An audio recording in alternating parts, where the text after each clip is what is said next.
कुछ करना चाह रहे हैं सूर्य मैथिल जी, फिर धनंजय जी का रुख करती हूँ। धन्यवाद। और पहले तो आईना जब भी उठाया करें, पहले देखा करें फिर दिखाया करें। ऐसा ही स्थिति कांग्रेस की है। और मैं ये बोलना चाहता हूं कि ये कह रहे थे कि चंपक राय जी कौन है, तो मैं इनको बता देना चाहता हूं नागर साहब, चंपक राय जी राम मंदिर तीर्थ ट्रस्ट के महासचिव हैं और उन्हीं के अधिकार से, उन्हीं के पास अधिकार था किसको निमंत्रण भेजना है। कह तो रहे हैं कि महासचिव तय करेंगे क्या कि वो ब्राह्मण है कि नहीं है। मैं ये समझना चाहता हूं, मुझे इतना बता दीजिए, राहुल गांधी कौन है? उनको कैसे पता कि किसी को निमंत्रण दिया गया कि नहीं दिया गया? क्या ये इनके कार्यालय से, एआईसीसी कार्यालय से क्या निमंत्रण पत्र छपके गए थे क्या? वो तो जो राम मंदिर ट्रस्ट है उनके माध्यम से गए थे ना, तो गेस्ट लिस्ट तो उनके पास थी। अब मैं ये पूछना चाहता हूं, जरा मुझे बताने का कष्ट करें नागर साहब कि आखिर कहां से आपको गेस्ट लिस्ट मिली जिसमें कि महामहिम का नाम नहीं था और पूर्व महामहिम का नाम नहीं था। एक चीज और ऐड करूंगा, एक चीज और ऐड करूंगा। आज आदिवासी बहुत चिल्ला रहे हैं। मैं इनको याद दिलाना चाहता हूं कि 2008 में राहुल गांधी जी एक आदिवासी महिला बुंदेलखंड के टीकमगढ़ में गए थे, बूंजन बाई, और उन बूंजन बाई के घर पे भोजन खा के लंबी चौड़ी बातें करके आए थे। तब उस बूजन बाई का जीवन स्तर वही का वही रहा। 10 साल बाद प्रधानमंत्री जी की सत्ता में उस बूजन बाई को पक्का मकान मिला, नल से जल मिला, आयुष्मान कार्ड मिला और राशन भी मिला और इज्जत घर मिला। तो ये असलियत है इन लोगों की। ये बात तो करते हैं, काम नहीं करते। और प्रधानमंत्री काम करते हैं, बात नहीं करते। धनंजय जी का रुख करूंगी, अब्बास हैदर भी जुड़ गए। मैं आपको बता दूं, आप कह रहे हैं ना राहुल गांधी कौन है जी? विश्व की सबसे बड़ी अपने आप को पार्टी घोषित करने वाली भारतीय जनता पार्टी, जिसके नाम का सुबह से शाम तक जाप करती है, वो राहुल गांधी है। राहुल गांधी चैनल पे जिसके नाम की डिबेट होती है वो राहुल गांधी है। और 4 तारीख के बाद जो भारत का कर्णधार होने जा रहा है वो राहुल गांधी है। अरे सुनिए, 4 तारीख के बाद जो भारत का प्रधानमंत्री होने जा रहा है ये राहुल का नहीं, ये नरेंद्र का भारत है। और भारत नरेंद्र के साथ है। 140 करोड़ भारतवासी नरेंद्र के साथ है। राहुल गांधी का नाम अदब से लीजिए, इज्जत से लीजिए, उनके बाद आदर से लीजिए। राहुल गांधी देश की संसद के सदस्य भी नहीं रहेंगे। ये आप लिख के ले लीजिए। पानी पी लो, कर्णधार की बात खराब ना हो जाए, नहीं रहेंगे। दोनों को रोक रही हूँ, लेकिन धनंजय जी विपक्ष ये कह रहा है कि चूंकि चुनाव है इसीलिए माहौल बनाने के लिए आपने राष्ट्रपति जी को वहां पर भेजा है। ये संजय राउत कह रहे हैं। भगवान राम ने राज सत्ता को छोड़ दिया लोक सत्ता के लिए, मर्यादा स्थापित करने के लिए, लेकिन इंडी गठबंधन सारी मर्यादाएं भूल रहा है सत्ता के लिए। राम नीति भी है, राम नियंता भी है, राम विभू भी है, राम विशारद भी है, राम सृष्टि भी है, राम दृष्टि भी है। अब एक चीज का मैं नागर साहब से सहमत हूं, कह रहे हैं राहुल गांधी को जो फीडबैक दिया जाता है वो बोलते हैं। राहुल गांधी का खुद का कोई आत्मचिंतन नहीं है। माता सबरी की प्रतीक्षा हो चाहे द्रौपदी, नहीं विषय पे रहिए भाई साहब प्लीज। नहीं, आदिवासी महिला नहीं है क्या हमारी महामहिम राष्ट्रपति महोदय? एक मिनट, उन्होंने स्वयं कहा है। एक मिनट, माता सबरी की प्रतीक्षा हो या द्रौपदी मुर्मू जी की महामहिम की सदीक्षा, वो राम के दर्शन के लिए जाना चाहती है, राम के दर्शन के लिए गई। अब राहुल गांधी की जो बात है, इंडी गठबंधन में मजार पर चढ़ती थी चादर और भगवान राम का होता था निरादर।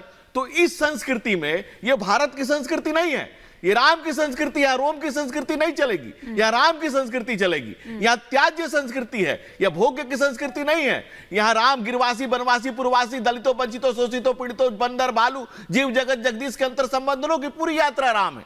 और माता द्रौपदी मुर्मू महामहिम वही कर रही है जो इस देश के पहले राष्ट्रपति डॉक्टर राजेंद्र प्रसाद ने किया जब सोमनाथ मंदिर का उद्घाटन। बता दीजिए ना, उनको खत भी तो लिखा था राष्ट्रपति द्रौपदी मुर्मू ने, खत भी तो लिखा था ना पीएम को। बता दीजिए ना उस खत में क्या था, बता दीजिए, क्यों नहीं? बिल्कुल, उन्होंने अपनी हवाला दिया था कि हमें जान सदीक्षा व्यक्त की थी और आज वो गई है वहां, उनके जाने पर। लेकिन धनंजय जी, जब पूरा देश एक ही कार्य में लगा हो तो फिर उससे ज्यादा विशेष तो और कुछ नहीं हो सकता ना। देखिए, राम कोई चुनावी अवधारणा नहीं है और कोई हम चुनावी चुनाव के समय जैसे राहुल गांधी जनेऊ पहन के मंदिर जाते हैं। आपका तो राजनीतिक एजेंडा ही था ना ये। नहीं, हमारा यही कर रहे हैं। भारत के सांस्कृतिक सरजू के किनारे समृद्धि का सूरज उगे, ये समृद्धि का सूरज उगे, सांस्कृतिक नवबिहान हो, ये हम इसके लिए प्रतिबद्ध थे। और जिस तरह से भगवान राम ने अपनी सत्ता को छोड़ा, हमने भी 5 सरकारें कुर्बान की। हम राम के नाम पर राजनीति नहीं, राजनीति को ही राम के नाम पर कुर्बान कर चुके। उस राम के नाम पर महामहिम राष्ट्रपति जिसकी कल्पना बापू ने की है, जिस राम राज्य की परिकल्पना की, डॉक्टर बाबा साहेब भीमराव अम्बेडकर ने जो संविधान बनाया तो पहले पन्ने पर राम दरबार लगाया।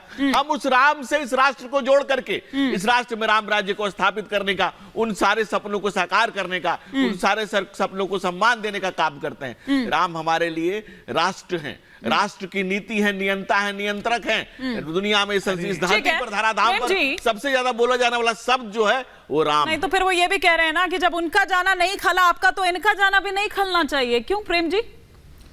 देखिए, हम बात यहाँ से शुरू करते हैं। हाँ। धनंजय गिरे जी बोल रहे हैं कि मजार पर जाने से अनादर होता है, मजार पर चादर चढ़ाने से। मजार पर चढ़ती थी चादरें और भगवान राम का होता था अनादर।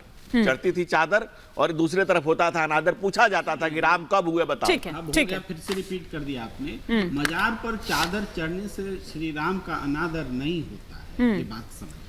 और ऐसा होता तो नरेंद्र मोदी जी, योगी जी दोनों की तस्वीरें चादर मजार पर चढ़ाते हुए बीते रोज आई। ठीक है। वो मजार पर चादर नहीं चढ़ा रहे होते।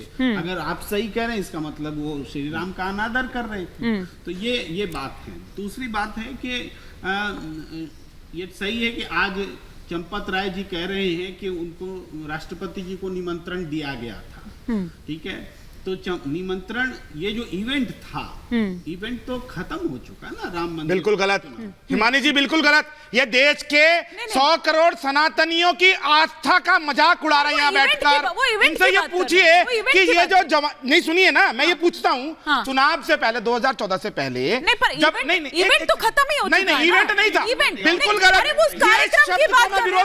प्रतिष्ठा कार्यक्रम की बात कर रहे हैं। प्राण प्रतिष्ठा ही बोल रहा हूँ मैं, आप इवेंट बोल रहे हैं उसको। आप इवेंट बोल रहे हैं, वो हमारे मान और सम्मान, हमारी आस्था से जुड़ा हुआ था। दीजिए, क्या कहेंगे आप उसको? कार्यक्रम कहेंगे तो कार्यक्रम को भी तो इवेंट ही कहेंगे ना। हिमानी जी, हैकल किया जा रहा है क्या? एक बार कंप्लीट करने दीजिए। शब्द में मैं नहीं जाता। ठीक है। इवेंट का मतलब तो आयोजन होता है ना, लेकिन प्राण प्रतिष्ठा समारोह है ना, उत्सव, उसी को अंग्रेजी में इवेंट भी बोलते हैं, उसी अर्थ में लीजिए। ठीक है, तो वो तो खत्म हो चुका है ना। तो इसका मतलब है कि न्योता को राष्ट्रपति जी ने पूरा नहीं किया। जैसे कांग्रेस पर आरोप लगता है कि उनके नेता नहीं गए, वैसे राष्ट्रपति जी भी नहीं आए। अब तो कोई भी जा सकता है, साल भर जाए, बाद में जाए, ये बात है। इसके बाद इनके नेता, ठीक है, आप बोलिए। तीसरी बात कि वो चंपत राय जी के बारे में जो बात कही जा रही, इनको तीर्थ का ट्रस्ट का प्रमुख कौन बनाया? प्रधानमंत्री जी ने बनाया। और प्रधानमंत्री जी को इन्होंने विष्णु का अवतार बताया, विष्णु का अवतार बताया। तो दोनों ने एक दूसरे के प्रति कृतज्ञता ज्ञापन कर दिया। तो ये है। आप चंपत राय जी अगर इस हिसाब से कुछ राजनीतिक बातें बोलेंगे तो उन पर इल्जाम। आप कह रहे हैं कि ये पॉलिटिकल स्टेटमेंट है। एक सेकंड, आप कह रहे हैं कि ये राजनीतिक बात कर रहे हैं चंपत राय जी?